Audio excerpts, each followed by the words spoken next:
Listo, Leo, puede comenzar.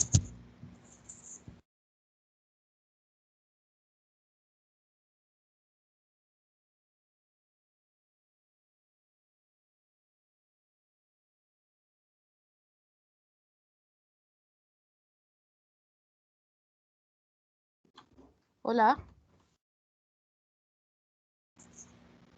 Hola, puede comenzar. sí, entonces está viendo mi pantalla, ¿verdad? Sí, Bueno, perdón por los problemas técnicos, no me había pasado nunca. Y bueno, con eso dicho, buenas noches a todos. Yo soy Isis. Yo les voy a exponer sobre mi artículo que tenía el nombre de Desintegraciones radiactivas en los límites de la estabilidad nuclear. Como contenido, tengo la introducción. Y en la introducción voy a hablar un poquito de radiactividad y nucleídos, pero un poco de conceptos básicos, solo para que tengamos la idea. Luego límites de estabilidad y luego las técnicas experimentales, que estas se desglosan en tres partes, pero eso se los voy a decir más adelante. Entonces, empezando por lo que vendría siendo la introducción como tal, vamos a considerar el núcleo atómico como un objeto cuántico compuesto por nucleones, o sea, el número de masa, el número atómico y neutrones. Estos se mantienen unidos principalmente por fuerzas nucleares. Ahora, un átomo neutro con los números másicos y números atómicos especificados, a eso le llamamos nucleído. Cuando usamos ese término, o sea, me refiero a nucleído, nos enfocamos en el componente nuclear del átomo. Este sistema es estable solo para ciertas combinaciones de números atómicos y los números de neutrones. Actualmente se conocen 256 nucleídos estables. Un núcleo de un nucleído tan inestable se considera un objeto bien definido si su vida media es mucho más larga que 1 por 10 a la menos 21 segundos, que es una escala de tiempo característica para los procesos gobernados por una fuerte interacción. El número de nucleídos inestables sintetizados en laboratorios crece constantemente y hasta ahora se han identificado más de 3.000. Esto que vemos aquí en la diapositiva es un ejemplo de cómo se estructura el nucleído, que les venía diciendo yo que era el número másico, el número atómico y el número N. Este es un ejemplo y es el nucleído de talio 201. Ahora, les voy a mencionar lo que vendría siendo la radiactividad. ¿Qué es la radiactividad? La noción de radiactividad es útil para distinguir entre la emisión de rayos o partículas por un sistema muy inestable de la radiación emitida espontáneamente por un sistema. O sea, este, este sistema eh, eh, por lo general debe ser arbitrario y se utiliza como criterio una escala de tiempo característica, que era que lo decía anteriormente sobre la vida media. En el artículo en específico se adopta una definición de radiactividad que voy a citar textualmente, que dice: la reactividad es un proceso de emisión de partículas por un núcleo atómico que ocurre con un tiempo característico, o sea, una vida media, mucho más largo que la vida media de vacancia en la capa K en un átomo de carbono. Y esta vendría siendo aproximadamente 2 por 10 a la menos 14 segundos. Entonces, eso es la radiactividad. Ahora, pasando a lo que vendría siendo un nucleído. Este nucleído, la definición se relaciona con la radiactividad. Un nucleído es un átomo neutro, lo que les decía en la introducción, con números A y Z especificados. Este es estable o podría vivir lo suficiente como para ser clasificado como radioactivo. Decimos que un nucleído no existe si su número se desintegra demasiado rápido para ser llamado radioactivo. Todos los núcleos existentes eh, se puede representar en esta figura que vemos aquí, y el crecimiento de esos nucleídos crece. Para que se hagan una idea de cuánto se descubren, por así decirlo, se identifican unos 30 por año, 30 nucleídos nuevos por año. En este gráfico que estaba en el artículo, y es una imagen muy famosa, creo yo, porque lo he visto en varios libros, por ejemplo, el que se usa en radiaciones. Este gráfico muestra los nucleídos estables y estos están representados por los cuadros negros que vemos aquí en este pedacito de aquí. Los radioactivos, que los nucleídos radioactivos se identifican experimentalmente, están representados en el área sombrada clara.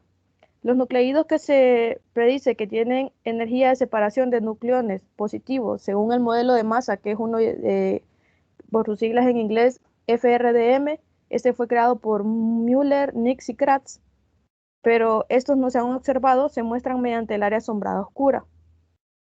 Las líneas, estas líneas que vemos acá, estos indican los números mágicos, pero aquí no se muestran los números menores de 20.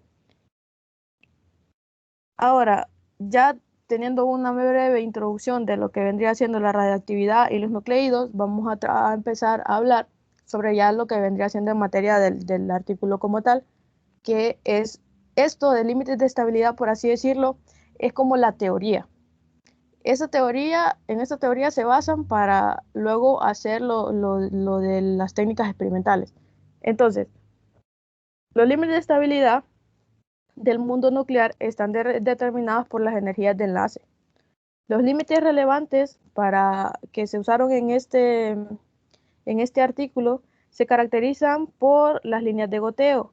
Estas líneas separan los sistemas consolidados de los no consolidados. Aunque se pueden encontrar diferentes definiciones en la literatura, en el artículo se adhieren a la definición más simple. Y esta se basa en la energía de separación de un solo nucleón. La energía de separación de protones y neutrones de un nucleído son estas que vemos aquí, la 1 y la 2. Por ejemplo, la número 1 es la para protones, claramente por su subíndice, y la número 2 para los neutrones. Esta parte de aquí, si vemos en la 1 y la 2, está lo que les venía diciendo de la energía de ligadura.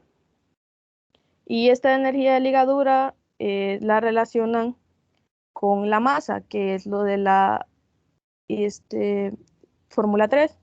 Entonces, cuando nos movemos a lo largo de la línea de los isótopos con un número atómico Z, se parte desde la estabilidad hacia nucleídos deficientes en neutrones. Esta energía de separación de protones, o sea, la SP, disminuye y en cierta ubicación se vuelve negativa. Entonces, lo que les decía aquí, que dependía, la energía de ligadura que dependía de la masa, es la fórmula número 3, que el ZMH, por ejemplo, es la masa del hidrógeno y la Mn es la de neutrón. Lo que les decía sobre la línea de goteo de protones, esta se define como el límite entre el último isótopo unido al protón y el primero con valor negativo de la SP. Ahora, las líneas de goteo que les acabo de hablar, estas son útiles para identificar y discutir los límites de estabilidad, pero hasta cierto punto estas líneas son arbitrarias y no proporcionan la información ambigua de la estabilidad nuclear. Esto se puede ver cuando inspeccionamos, por ejemplo, la fórmula 4 y la ecuación 5. Estas fórmulas nos arrojan un dato y el artículo lo mencionaba así, que debido a la interacción de apareamiento, en el caso de un número par de nucleones, la energía de separación de dos nucleones puede ser menor que el valor de un solo nucleón. Ahora, pasamos a las técnicas experimentales. En esas técnicas experimentales hay tres partes: la producción, la separación y la detección. Entonces, lo primero, la producción. Entonces, como producción hay varias técnicas. El artículo mencionaba algunas y quedaban otras como para investigación del lector. Esta la saqué del artículo. Entonces, la primera técnica es fusión-evaporación. Esta funciona así. Es una colisión central a baja energía. Dos núcleos pueden unirse, se unen por la fusión para formar un solo núcleo más pesado. En el segundo paso, el núcleo compuesto resultante libera su energía de excitación por emisión de nucleones, y esto es lo que vendría siendo la evaporación. La sección transversal de la reacción es muy sensible a la energía inicial en el sistema proyectil objetivo, que debe estar cerca de la barrera de Coulomb. Si la energía es demasiado baja, la probabilidad de penetración de la barrera cae drásticamente. Y si la energía es demasiado grande, otros canales comienzan a dominar. Esta es la reacción clave en la síntesis de elementos superpesados. Sin embargo, dado que el núcleo final tiende a ubicarse en el lado de la estabilidad eficiente en neutrones, el proceso de fusión-evaporación se utiliza con éxito solo para producir sistemas muy deficientes en neutrones. De hecho, la mayor parte de las investigaciones sobre la radiactividad de protones emplea esta técnica de fusión-evaporación. Esta técnica es una técnica más que todo computacional, entonces se usan varios códigos estadísticos, entre ellos uno que se llama Cascade o PACE. Y para que nos hagamos una idea, el potencial de la reacción de fusión-evaporación puede ilustrarse mediante un intento de alcanzar emisores alfa por encima del estaño 100 y mediante una investigación para producir los isótopos más ligeros de bismuto y polonio. Ahora, otra técnica es la fragmentación. En este caso, cuando la energía de colisión de dos núcleos pesados es grande en comparación con la energía de Fermi de los nucleones, la probabilidad de que los nucleones se intercambien entre los socios de reacción se vuelve muy pequeña. En cambio, las interacciones violentas ocurren en la zona de superposición del proyectil y el objetivo, mientras que sus partes fuera de esta zona, o sea, las partículas que están alrededor, en el artículo la traducción de eso era espectadores, emanan como fragmentos proyectiles y como objetivos respectivamente. Después de esta fase de abrasión, procede el enfriamiento de los prefragmentados por evaporación de partículas, por radiación o por fisión, y se forman los fragmentos finales. Si la energía de excitación de la partícula fragmentada es grande, lo que ocurre, por ejemplo, en colisiones más centrales, tiene lugar algo que se le llama multifragmentación. Es decir, hay una ruptura en muchos fragmentos de la masa intermedia. Hay otra cosa que lo llaman régimen de fragmentación limitante, y estas es para energías de proyectiles que superan los 100 MeV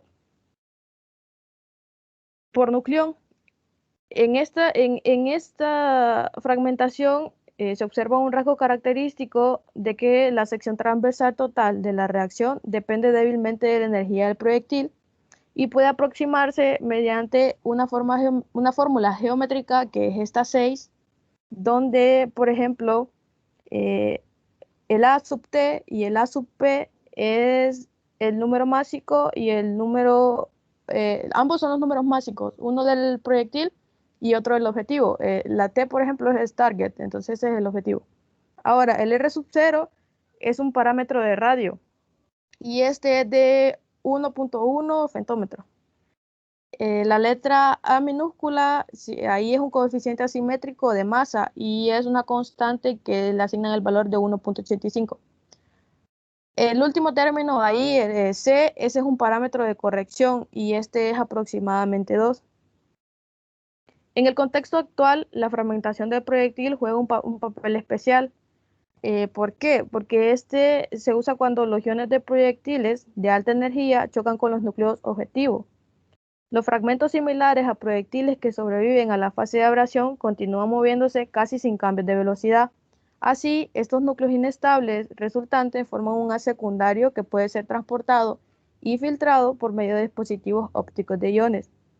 Este método es muy rápido y universal, ya que se puede producir prácticamente cualquier núcleo con número de neutrones y zetas menores que los del proyectil.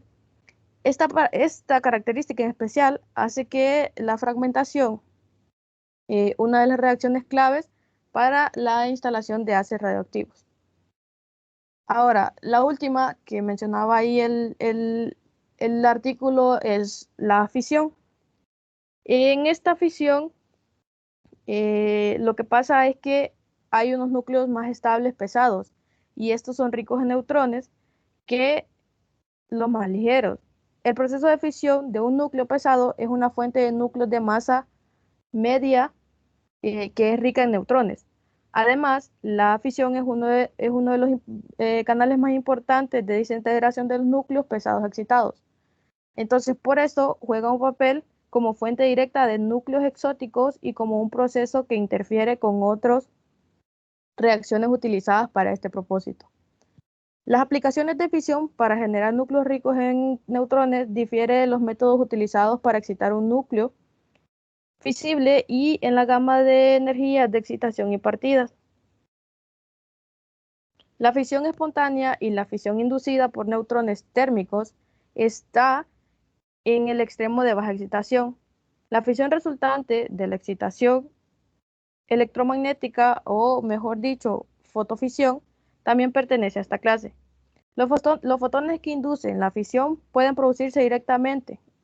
Un ejemplo de esta fisión producida directamente puede ser convirtiendo los fotones en haz de electrones intensos y estos electrones intensos en Weierstrahlung, que Weierstrahlung es un tipo de radiación, eso lo pueden aprender en Radiaciones 1, o, o pueden ser virtuales como resultado de un movimiento rápido de un sistema fisible en relación con un objetivo de alto Z. Las energías de excitación más altas se logran bombardeando objetivos fisibles con haces de neutrones rápidos o partículas cargadas. La fisión inducida de protones de baja energía es una elección frecuente debido a la relativa simplicidad de esta técnica.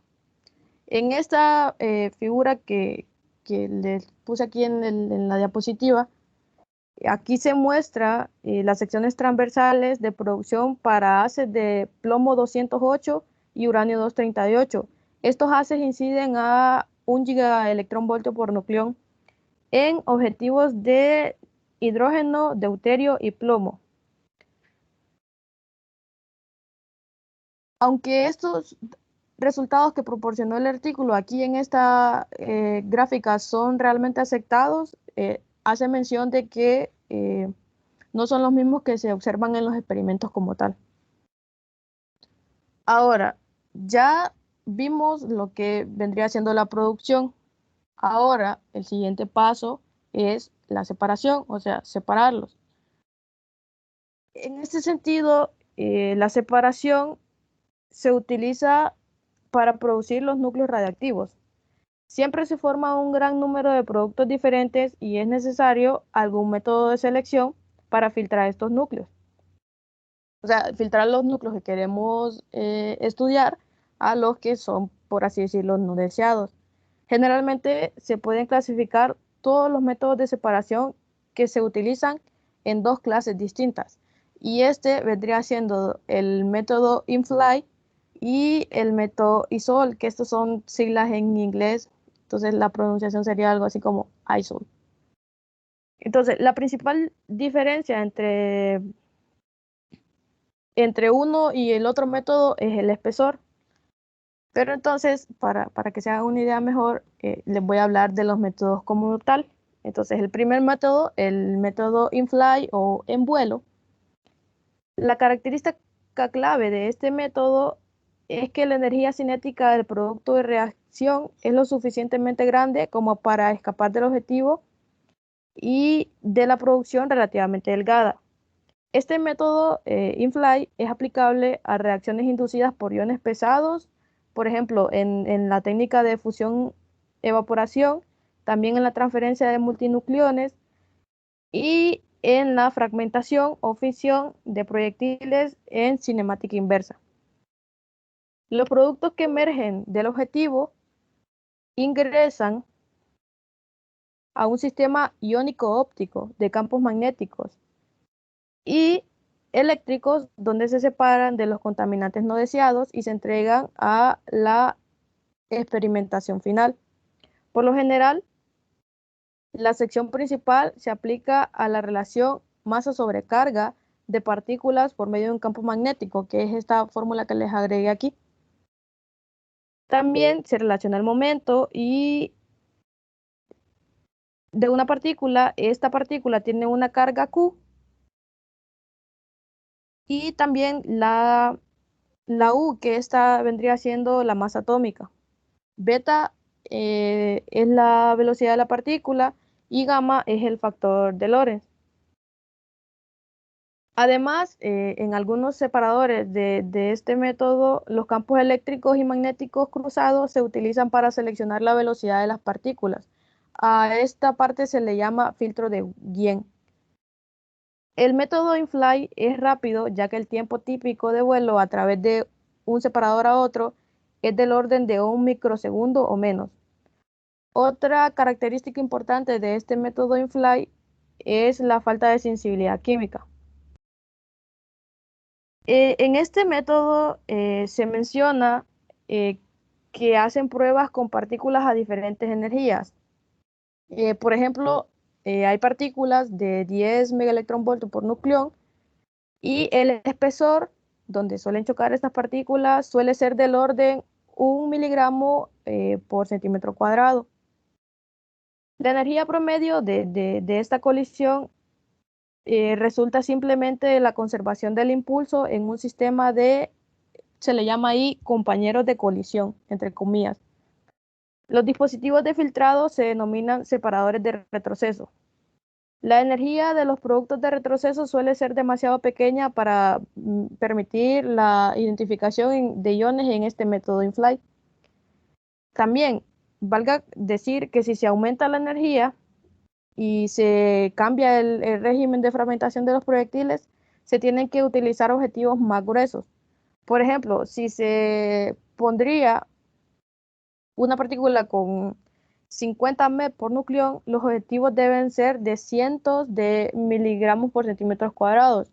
Y si hablamos de 1000 MeV por nucleón, el objetivo debería alcanzar unos gramos por centímetros cuadrados. Entonces, esto quiere decir que a las energías de proyectil más grande, el enfoque cinemático ayuda a lograr una mayor aceptación por parte del separador de fragmentos electromagnéticos. El filtrado adicional que se usa en este método, según sea el número Z de la partícula, se consigue mediante un degradador de energía montado en el centro del separador de fragmentos. La alta energía de los productos de reacción permite su identificación completa en el método in-flight mediante mediciones de tiempo de vuelo y pérdida de energía para iones individuales. Esta tabla que vemos aquí es las principales instalaciones en donde se usa este método in-flight. Si vemos, se usa bastante en los ciclotrones. Ahora, otro método es el método ISO. En una instalación donde se usa este tipo de métodos, los núcleos de interés se producen en un objetivo relativamente grueso irradiado por un rayo primario procedente de un acelerador. Si los productos retroceden del objetivo, se detienen mediante un receptor o una celda de gas. De lo contrario, estos se podrían difundir fuera del objetivo. Posteriormente, se transfieren una fuente de iones y se extraen mediante un potencial de alto voltaje y este podría alcanzar el orden de 50 kilovoltios. Debido a la carga constante de los iones extraídos, la siguiente separación se hace en un campo magnético uniforme y este correspondería a la separación de las masas. En las primeras realizaciones de esta técnica, estos iones de muy baja energía los separan en masa, se depositaban en una delgada lámina receptora frente a un sistema de detección.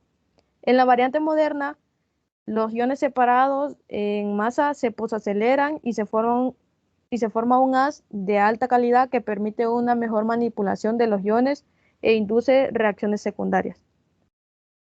Aunque este método se puede y también se emplea todo tipo de reacciones nucleares, las más importantes son la espalación inducida por protones y la fisión de núcleos diana inducida por protones, y también iones ligeros o neutrones. Este último de neutrones puede provenir de un reactor o de un haz de deuterones que golpea un convertidor de neutrones frente al objetivo. Un concepto interesante es inducir la fisión mediante fotones Brestran-Lou que se originan a partir de un haz de electrones de alta intensidad que golpea el convertidor de alto número atómico. El punto principal es que las intensidades entregadas de los haces de luz, como protones, deuterones o electrones, pueden ser significativamente mayores que las intensidades máximas de los haces de iones pesados. Esto, en combinación con dianas gruesas, se puede usar y este daría como resultado altos rendimientos de núcleos radioactivos, que es la principal ventaja de este método ISOT. Por otro lado, los procesos de transferencia que ocurren en el objetivo y en la fuente de iones toman un tiempo del orden de milisegundos. Y esta es la imagen que da el artículo para mostrar. Y esto impone límites a las vidas medias a las que se puede acceder mediante este método. Aquí está, mencionaba ahí que esto era lo de las vidas medias, pero no logré entender muy bien cómo era que se tomaba por así decirlo, la pauta. En las últimas décadas se ha logrado un progreso notable. Perdón, Isis, ¿Sí? ¿cómo así? Es que ahí, cuando estaba hablando sobre este tema, decía revisar la figura 2. Entonces la figura 2 era esto, y lo que tenía como caption era que era escalas de tiempo, pero ellos no mencionaban ahí cómo la usaban y todo eso. Ah, entiendo. Sí, Pero igual, esa escala de energía es de partículas incidentes, ¿no? sí mencionaba eso, que era de partículas incidentes, y mencionaba algo de como la diferencia entre el método ISOL y el método InFly, pero hasta ahí. Mm, Era como una comparación de cada método. ujú. Ujú. Bueno, estaría interesante, ¿verdad? Esa cuestión de calcular los tiempos de vida media de los nucleídos inestables. Es una cuestión aproximada que incluso se sigue tratando, así que sería interesante Sí, ver cómo porque lo hacen. el artículo mencionaba ahí que ellos habían sacado varios datos, pero que no los podían, por así decirlo, ratificar como tal, porque a veces los que ellos sacaban no concordaban con otros o con los que se miraban como tal en la práctica. Ujú. Sí, bueno, continúe. Eh, Siguiendo con esto del método ISOL, valga recalcar que en las últimas décadas se ha logrado un proceso notable en las técnicas de fuentes de iones y en la manipulación de iones de baja energía. Ahora, aquí en la tabla 2 es otra tabla que aquí lo que menciona es las principales instalaciones que usan este método ISOL. Y como vemos también usan bastante lo que vendría siendo un acelerador de ciclotrón, y por aquí vemos uno de sincrotrón. Ahora, y por último, que si vimos, ya pasamos la parte de producción, separación, y ahora vamos a ver cómo se detectan. Igual aquí hay varias técnicas, pero las dos podría decirse que son las más importantes, y ambas se hacen con detectores, solo que los detectores son diferentes. La primera técnica es para las partículas cargadas. En estas partículas cargadas se usa un detector de tiras de silicio de doble cara. Se hace llamar DSSD. Este detector es particularmente exitoso porque tiene unos conjuntos perpendiculares de electrodos de tira en ambos lados. Estas tiras están hechas de óxido de silicio y también cuentan con un aislante que realiza, bueno, este aislante, valga la redundancia, hace un aislamiento eléctrico entre estas tiras adyacentes.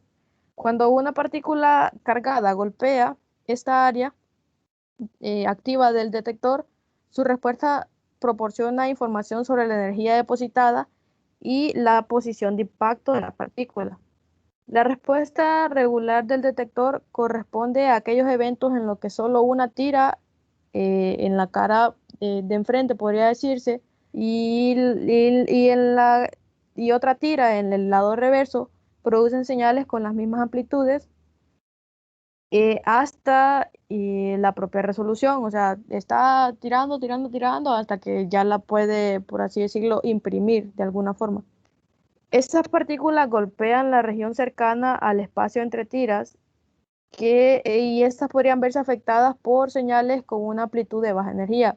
Por lo general, estos eventos se pasan por alto en el análisis de datos de experimentos nucleares y se supone que la eficiencia de la detección es constante y uniforme en el área activa del detector. Los resultados de las mediciones informadas en este artículo muestran que la región del detector, desde donde se origina la respuesta anómala, es sensible a la configuración y características del detector, como el voltaje de polarización y el grosor del detector. Esta es otra imagen de un detector de silicio que ya vendría siendo como es en realidad. Es importante mencionar que estos detectores de silicio se modifican dependiendo de la partícula que se esté estudiando. Para que se hagan una idea, el artículo menciona que para partículas con decaimiento beta se usaron dimensiones de 5 por 5 centímetros. Ahora, este detector era suficiente para recolectar la información sobre el tiempo de desintegración y la energía de desintegración y el nuevo tipo de reactividad, pero para el estudio detallado de este proceso fue necesario un nuevo enfoque. La idea de este enfoque era, por así decirlo, un detector, se me va la idea, modificado, creo que sería la palabra. Entonces, la idea clave es que una cámara de ionización gaseosa de este tipo puede registrar pistas de partículas cargadas, lo que permite su reconstrucción en 3 dimensiones. El ion radioactivo se detiene dentro del volumen activo y las partículas emitidas posteriormente ionizan el gas de conteo. Este tipo de detector lo programan con el método Monte Carlo y usan una cámara de proyección de tiempo óptico, esto de OTPC. Ahí es donde captan una luz por una cámara que tiene ahí dentro y también cuentan con un fotomultiplicador. Ahora, eh, otra otro detector que este se usa para neutrones es el detector llamado NERO. Los neutrones emitidos por una fuente radiactiva deben termalizarse primero y esto se logra mediante un moderador. Generalmente se usa un gran bloque de polietileno que rodea la fuente. En el moderador se perforan cavidades cilíndricas dispuestas en anillos concéntricos, en las que se montan contadores proporcionales. En estos contadores, que están llenos de gas de helio 3, tienen lugar y se detectan reacciones de captura de neutrones. Dicha construcción permite cubrir un gran ángulo sólido. Este debe acercarse a 4pi y este se puede lograr con una gran eficiencia total de hasta el 30% para un rango de energía de neutrones desde MeV hasta decenas de MeV. y estas son casi independientes de la energía de neutrones debido a la termalización.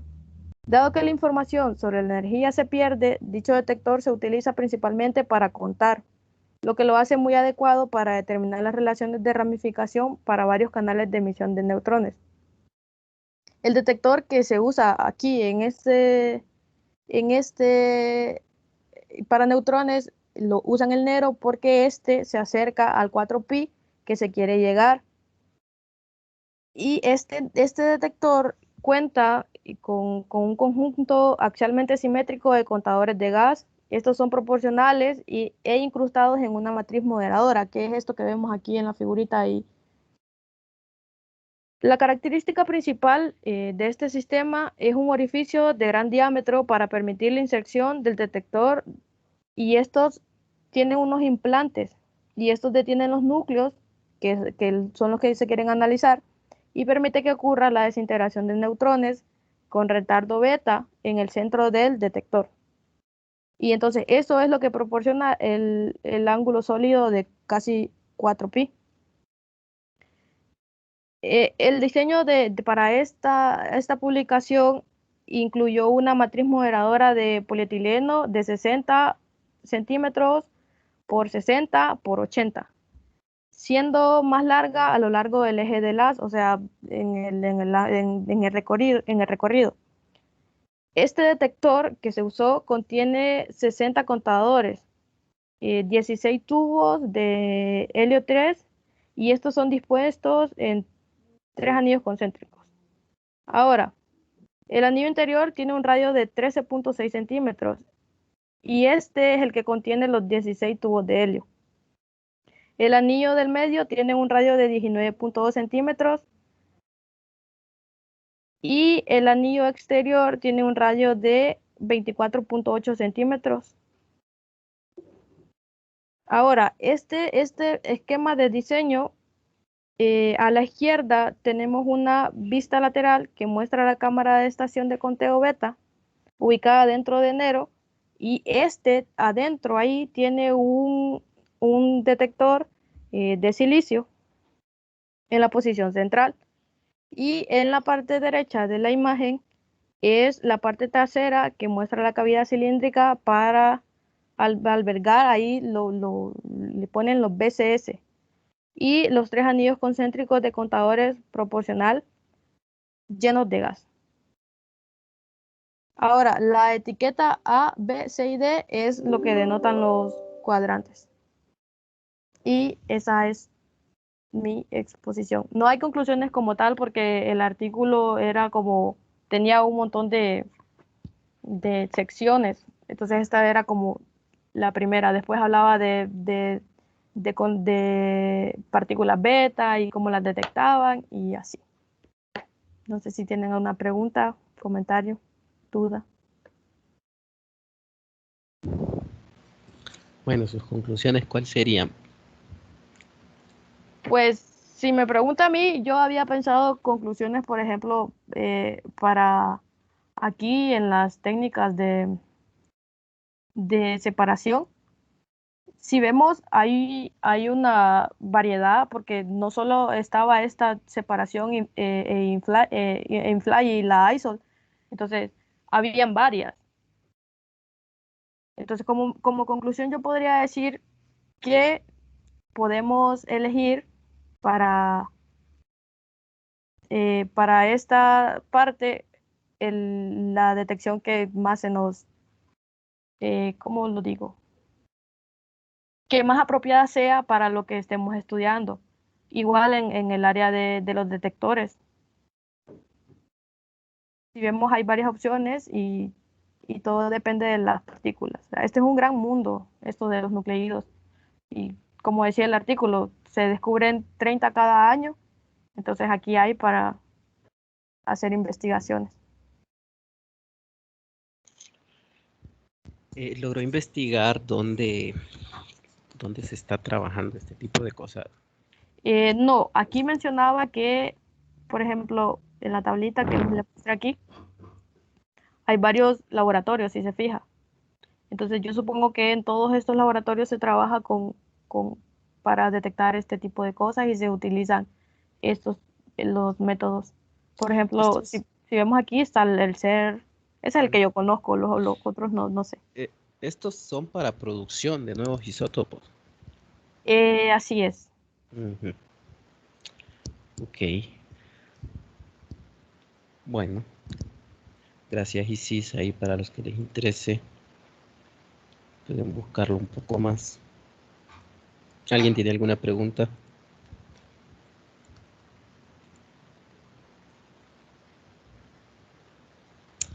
Bueno, faltan 13 minutos, así que no podemos hacer nada. Lo dejamos aquí.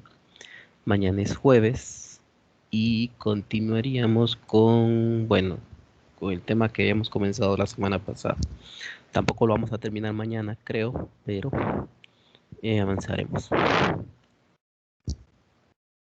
Entonces, bueno, pasen feliz noche y nos reunimos mañana. Buenas noches. Buenas noches. Noches. Buenas noches, nos vemos.